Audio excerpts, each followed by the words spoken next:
बिस्मिल्लाहिर्रहमानिर्रहीम। अस्सलाम वालेकुम। कानून से आगाही और शहरी का बुनियादी हक है।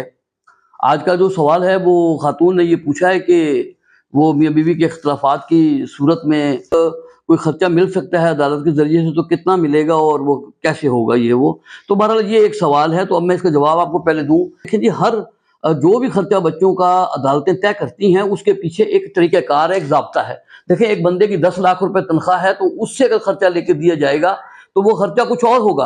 अगर एक बंदे की तनख्वाह 50,000 है तो उसका खर्चा कुछ और होगा। फिर अदालत में जब मुकदमा दायर किया जाता है, माँ ये कहती है कि मेरे 3 बच्चे हैं, मुझे खर्चा दिलवाया जाए, एक बच्चे का मुझे 25,000 रुपये दिलवाया जाए, फर्ज करें। अब 3 बच्चों का 75,000 रुपया बनता है। लेकिन अदालत ने पहले तो ये देखना है कि आप जो मुकदमे में साबित करेंगे कि अगर तो बंदा सरकारी मुलाजिम है, वो जिस भी ग्रेड का कोई मुलाजिम होगा, तो उसकी जो तनख्वाह सरकारी कागजात के जरिए साबित हो सकती है मुकदमा चलने के बाद।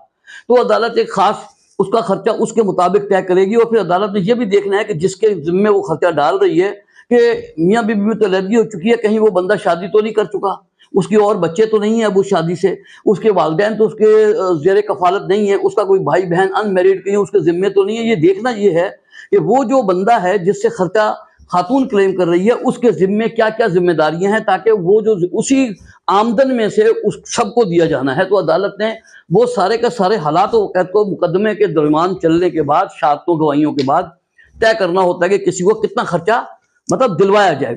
तो बिल्कुल इसी तरीके से, लेकिन चूंकि लोग दावों के अंदर जो लिख देते हैं कि जी इसकी 5 लाख ये है, ये इतने कमाता है, ये फलां करता है, ये प्रॉपर्टी का भी काम करता है, ये नौकरी भी करता है, बहुत सारे ऐसे वो मतलब एक तफसील लिख देते हैं। लेकिन असल बात होती है साबित होना। जब वो साबित हो जाता है कि इस बंदे की आमदनी इतनी है और ये बच्चों को आसानी से इतना खर्चा दे सकता है, बाकी दीगर हालात को भी देखते हुए फिर अदालत जो है मुकदमा चलने के बाद एक फैसला करती है और फिर एक मुतय्यन कर देती है कि इसकी आमदनी इतनी साबित हुई है, लिहाजा इसके जिम्मे ये चीज़ें हैं और इस हालात के अंदर इसको इतना खर्चा जो है, अगर वो गैर शादी, अगर उसने अभी शादी नहीं की, उसके जिम्मे कुछ भी नहीं है, तो खर्चा ज़्यादा हो जाएगा बच्चों का। लेकिन देखना अब ये है कि उस आमदन में से सबको अदालत ने देखते हुए एक फैसला करना है।